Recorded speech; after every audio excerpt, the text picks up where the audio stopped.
મિત્રો યુગ અભિયાન ટાઈમ્સમાં આપનું હાર્દિક સ્વાગત છે। હાલ જે હવામાન ખાતાની આગાહી મુજબ જે 24 કલાકની જે આગાહી આપવામાં આવી હતી તેને લઈને કરજણ પંથકમાં પ્રમાણસર વરસાદ પડેલો છે, પરંતુ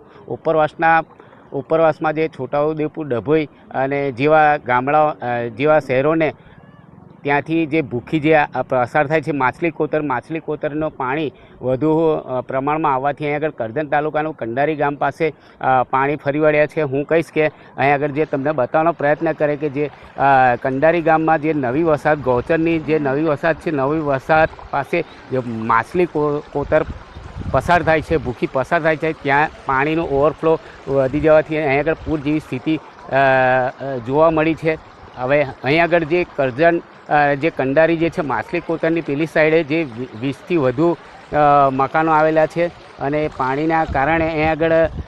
તંત્ર પણ એલર્ટ થઈ ગયું છે। અહીં આગળ હવામાન ખાતાની આગાહી જ્યારથી થઈ છે ત્યારથી કરજણ તાલુકાનું તંત્ર પણ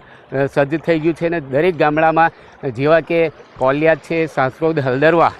હલદરવા જેવા ગામડાઓમાં પણ પાણી ફરી વળ્યા છે, પરંતુ જ્યાં જે પણ ગામડામાંથી ફોન આવે છે ત્યાં તંત્ર સલામતી માટે ત્યાં પહોંચી જઈ અને એમની સલામતીને સ્થળાંતર કરી અને એમની ફરજ પૂરી પાડે છે। ગુજરાત સરકાર દ્વારા સમગ્ર ગુજરાતની અંદર રેડ એલર્ટ આપવામાં આવ્યું છે। એના ભાગરૂપે આજે જે અતિ ભારે વરસાદને કારણે જે અસરગ્રસ્ત ગામો છે, એ રીતે કરજણ વિધાનસભાની અંદર અત્યારે અમે કંડારી ખાતે ગોચર વિભાગ છે એની અંદર 15થી 20 ઘરોની જે અસરગ્રસ્તો છે એને સ્થળાંતર કરવા માટે તંત્ર જહેમત ઉઠાવી રહ્યું છે અને તમામ લોકો સુરક્ષિત જગ્યાએ અત્યારે છે અને એના ભાગરૂપે આજે કરજણ વિધાનસભાની અંદર જે અસર કરતી જે ભૂખી નદી છે, ભૂખી કાંસને કારણે અવારનવાર લગભગ ઘણા ગામોની અંદર પારાવાર નુકસાન થતું હોય છે અને આજે હલદરવા, માતરોજ, સારિંગ, કોલિયાદ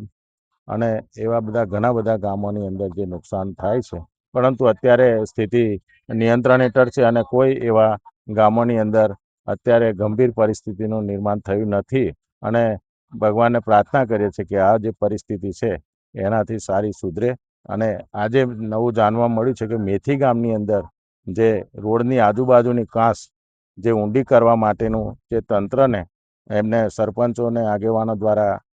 ચોમાસાની આગળ જે જાણ કરવામાં આવી હતી અને